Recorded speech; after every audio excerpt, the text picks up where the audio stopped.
So, human development. In this chapter, we will be discussing about the human development status or human development condition of India.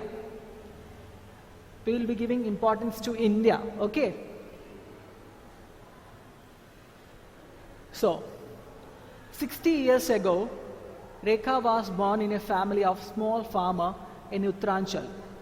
She helped her mother in household chores. While her brothers went to school, she did not receive any education. She was dependent on her in-laws after she was widowed, immediately after marriage. She could not be economically independent and faced neglect. Her brother helped her to migrate to Delhi. Actually, this situation is actually showing the actual situation of women in India. I will say that Uttaranchal, it's a North Indian state. What happens in these types of states is that child marriage. Yeah, we know that child marriage is not. It's prohibited and we should not follow it. There are rules and all, but still there are villages where child marriage is being followed. And what happened? In very young age, women are married to sometimes to an older guy, or sometimes to a guy who is of same age. It will be depending upon that family. So, which is making a very big impact on the lives of women in India.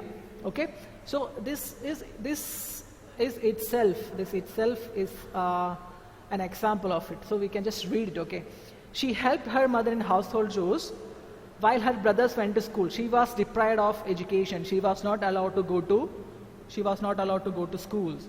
She did not receive any education. And she was widowed immediately after. She was dependent.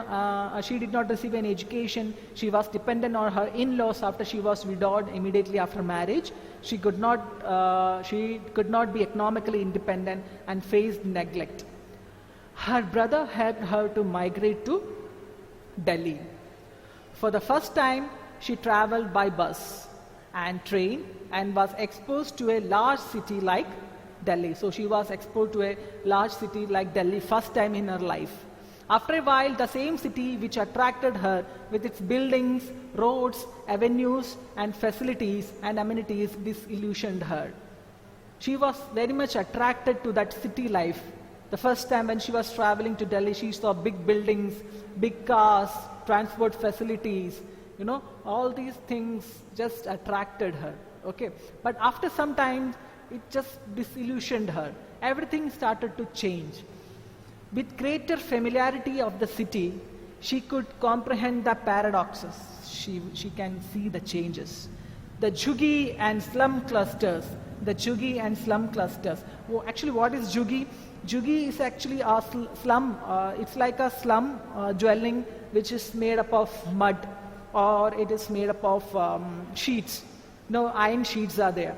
So, Jhuggi and slum clusters, traffic jams, congestion, crimes, poverty, small children begging on traffic lights, people sleeping on footpaths, polluted water and air reveal another phase of development. We say that our country is developed or it's developing, but still we can see all these things in these so-called developed cities. The Jhuggi, slum clusters where the low people who are deprived of many things, who are deprived socially and economically live. Traffic jams. Many people are using vehicles. But in the same way, this traffic jam is not only because of that particular number of vehicles, it is also due to that population which is in that city. That city is not able to adjust with the amount of people living in that particular city. Congestion, that's what is population. Crimes, definitely. Crimes will increase in this city. Poverty, The people with lots of dream come to, they just migrate to city when they are not getting that particular thing to happen. Definitely they are move on to poverty.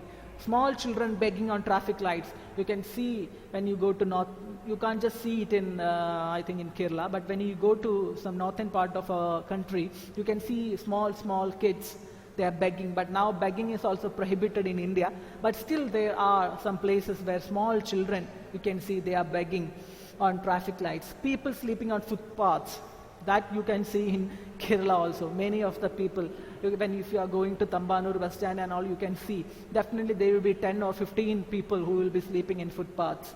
The same way polluted water and air, that you can see everywhere in India. You can see polluted water and you can also feel the polluted air. So what does she think? She used to think whether development and underdevelopment coexist. Whether development and underdevelopment coexist. She was living in a small village in Uttaranchal where there was no development, and all these problems, most of the problem, that is poverty and all those things, were there in her village. But when she moved on to Delhi, she saw that beautiful avenues, beautiful malls, big vehicles, cars and all, buildings and all she saw, and she was seeing that and she was surprised to see all those buildings. But after some time she also saw people sleeping on footpaths, right? In the same way, small children begging in footpaths, in traffic lights and all. So she just started thinking whether the development, the word called development is there. Does that word exist?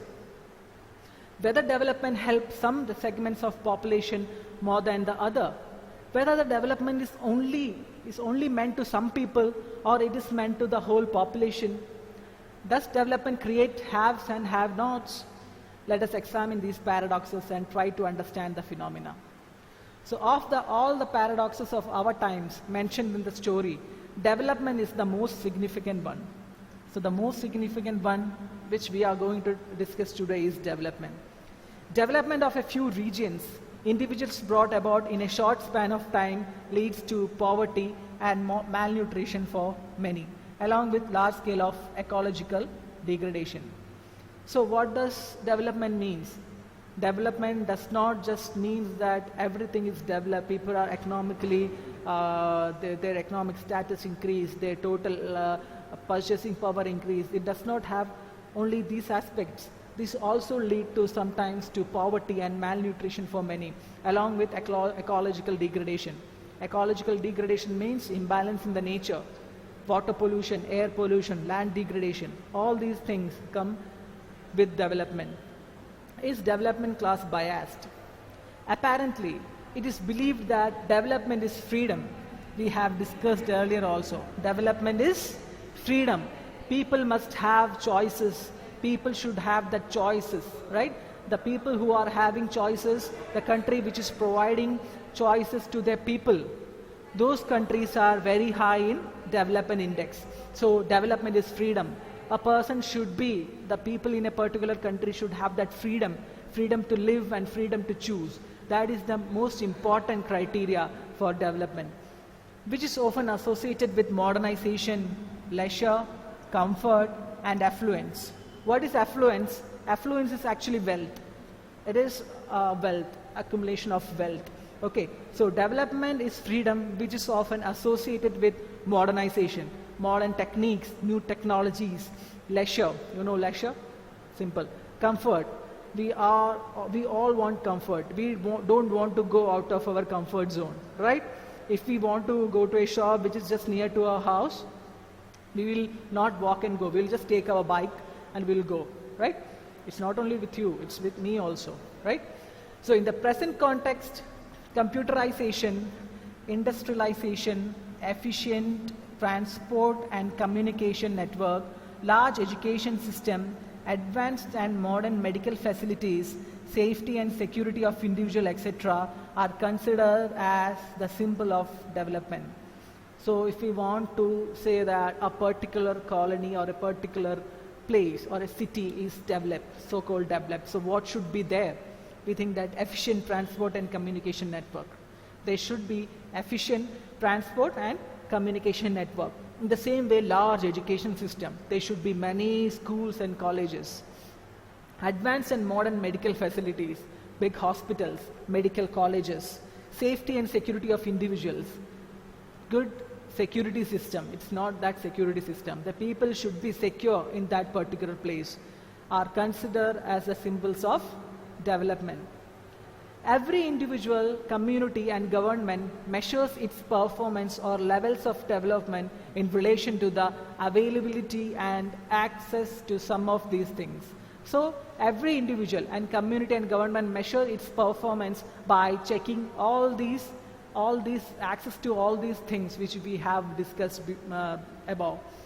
But this may be partial and one-sided view of development. This is just the one side of development. Other side is still remaining. It is often called the Western or Eurocentric view of development. So this side which we have discussed above is known as Eurocentric view of development. What is Eurocentric view of development? It is actually, it means that Western style of living. It's called Western culture. It is oriented to those European countries. Okay, that's why it's called Eurocentric view of development. For a post-colonial country like India, British were ruling India for many years. So India was also a colony of Britain.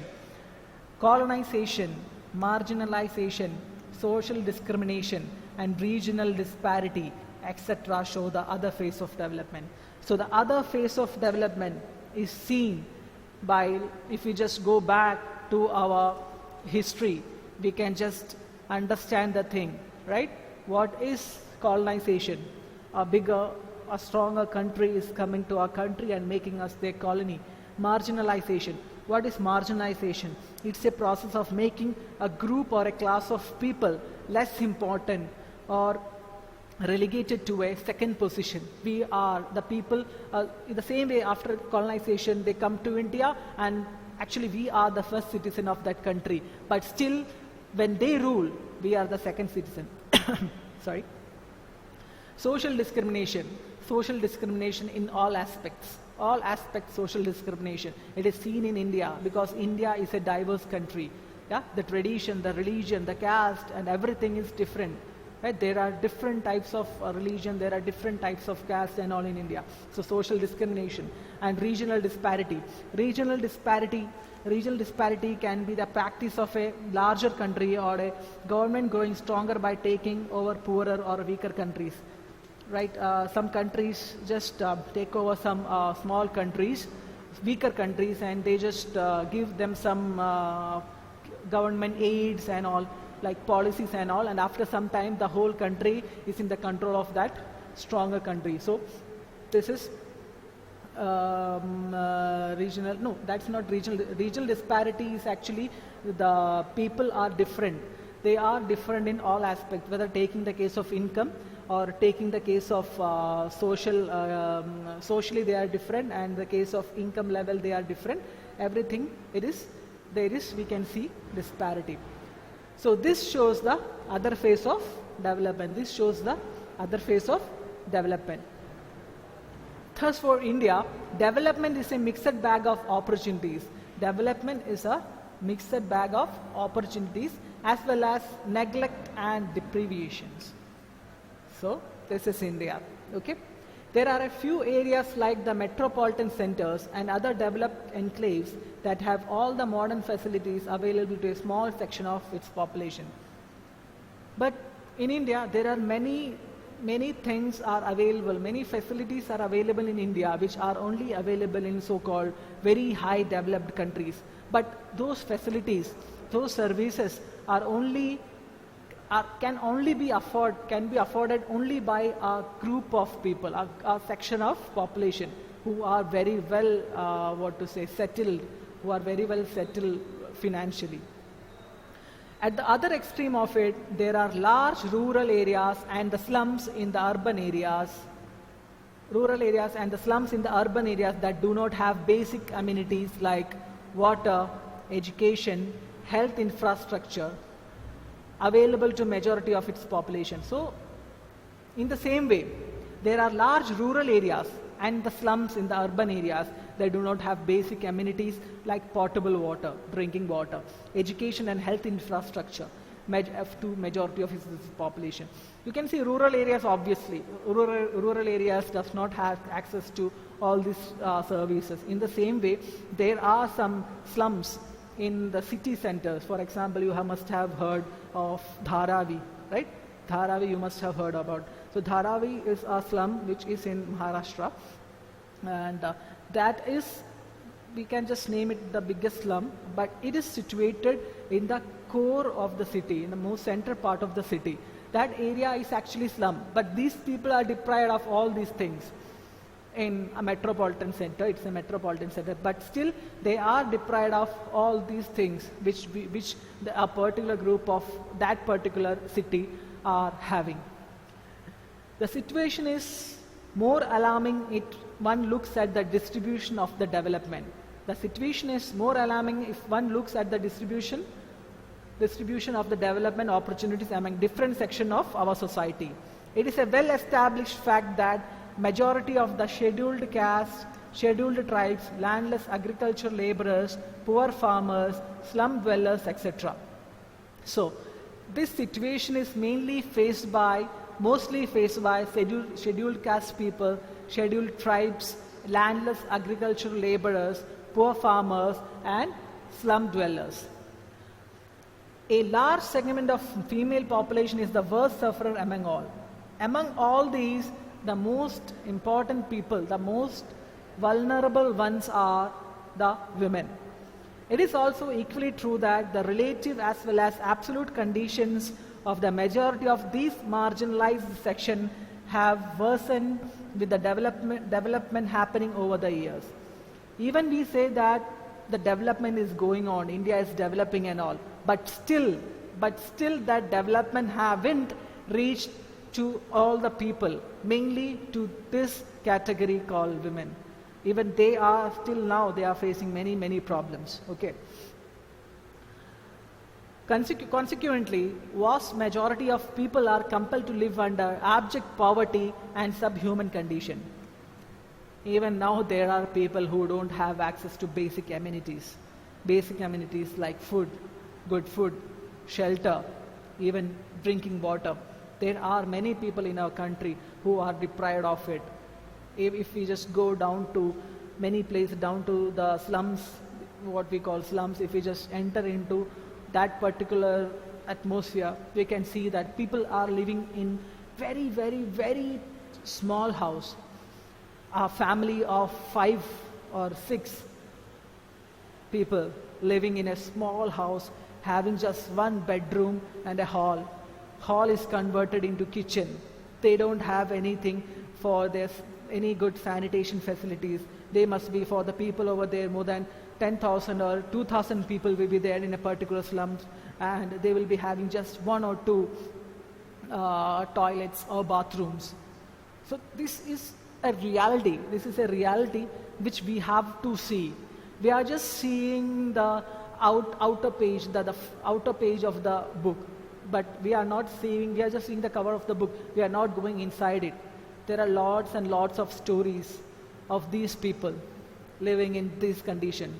They are also living in so-called developed India. There is yet another interrelated aspect of development that has direct bearings on the deteriorating human conditions. It pertains to the environmental pollution leading to ecological crisis. Environmental pollution. Obviously, population explosion. Population is increasing in an alarming rate. And this population, what they are doing, we are exploiting our resources. And when we exploit our resources, what happens? The total environment is getting polluted, which is causing ecological crisis. Everywhere degradation, right? Air, soil, water, and noise pollution have not only led to the tragedy of commons, but these have also threatened existence of our society. So, water pollution, air pollution, noise pollution have become tragedies for commons, because the people who are having much better facilities, when the people who are settled financially, those people are able to adjust with that. They have that income or that purchasing power to buy anything. or to safeguard from all these conditions, but the people who are much affected are the people in the lower platform. Consequently, the poor are being subjected to three interrelated processes of declining capabilities.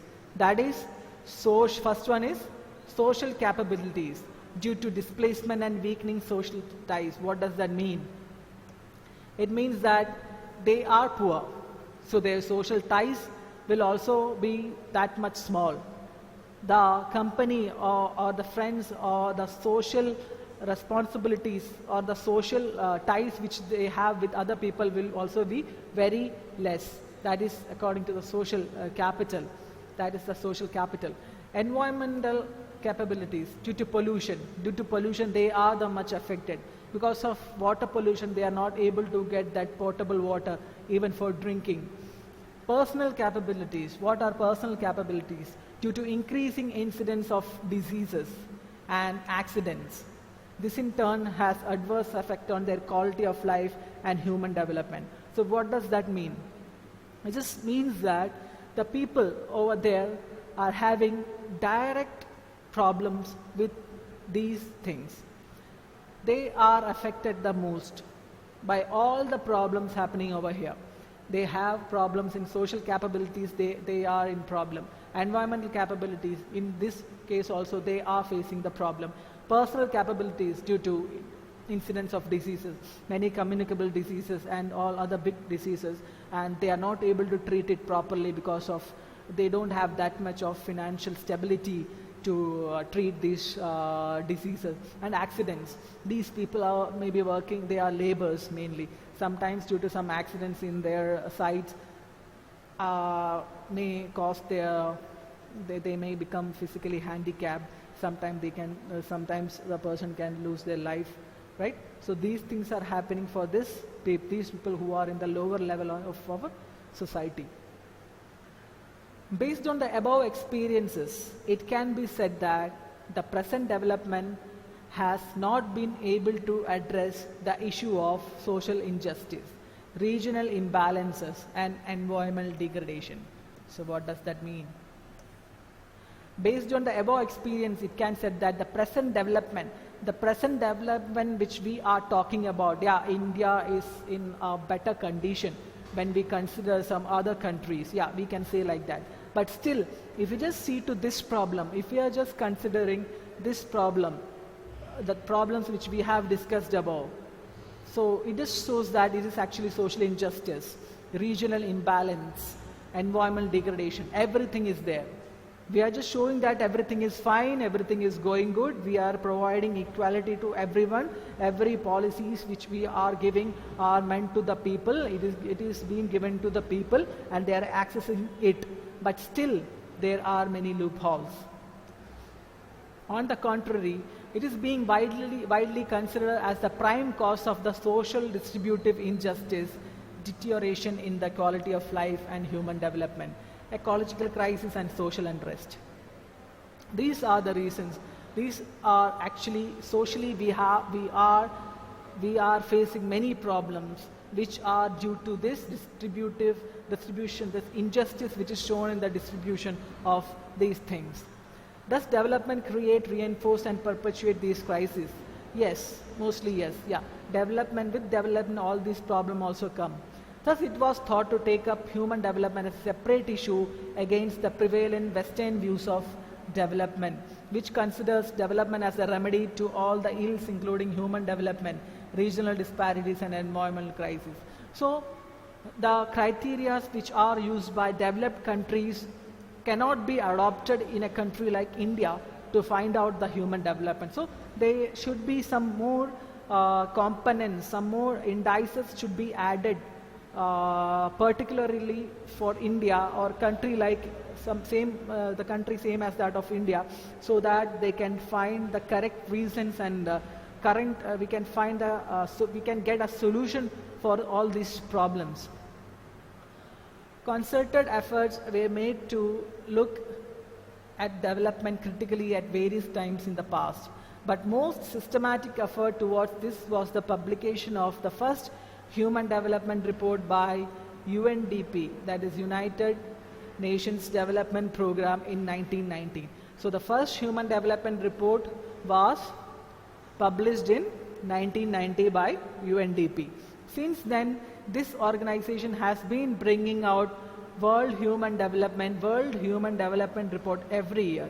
This report does not only define human development, make amendments, changes. It does not only bring the Human Development Index, it does not show, just does not show the report of Human Development Index, but it also make amendments, that is changes to many things like its indicators, but also ranks all the countries of the world based on the calculated scores. So what they do, they rank the countries according to the Human Development Index. According to the Human Development Report 1993, progressive democratization and increasing empowerment of people are seen as the minimum condition for human development. So what was said in 1993 was said that progressive democratization and increasing empowerment of people are seen as the minimum conditions for human development. Moreover, it also mentioned that development must be woven around people. It should be concentrate around people, not the people around development. We are just seeing people around development. We are running towards development, but that should not be the case. It should be like, must be woven around people. The development should be given to the people. People should not be going or running towards the development. The development should reach the people. So you have already studied the concepts of indicators and approaches to human development and methods of calculating the index in your book, right? You have learned in the fundamentals of human geography. So in this chapter, we will be discussing about some other indicators which are applicable for India for calculating human development, because we know that our country is a developing country. We can just use all the indices which are being used by developed countries for this particular cause. We have to add some more points. We have to choose some more important things so that we will be getting a clear picture about the stuff. Okay. Now here is a small box which just defines what is human development. So human development is a process of enlarging the range of people's choices. Important point is choices. Increasing their opportunities for education, healthcare, income, and empowerment, and covering the full range of human choices from a sound physical environment to economic, social, and political freedom. So the important stress is given to the choices. Choice comes with the freedom. So freedom and choices are the most important aspects of human development. That two things provide a particular country with the development pace which they want. The enlarging the range of people's choice is the most significant aspect of human development. See, enlarging range of people's choice is the most significant aspect of human development. People's choices may involve a host of other issues, but living a long and healthy life, to be educated and to have access to resources, getting a healthy life and to be educated and to have access to the resources for a decent standard of living, including political freedom, guaranteed human rights, personal self-respect, etc., are considered some of the non-negotiable aspects of human development.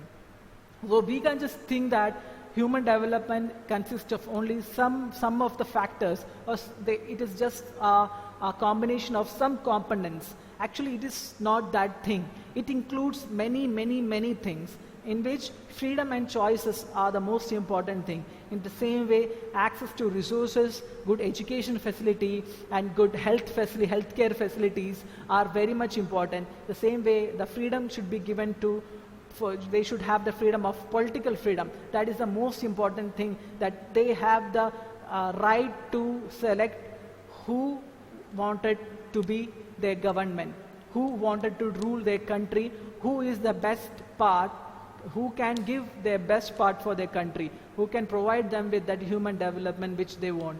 So this is all about human development. So this is for today, so I'm going to conclude for now.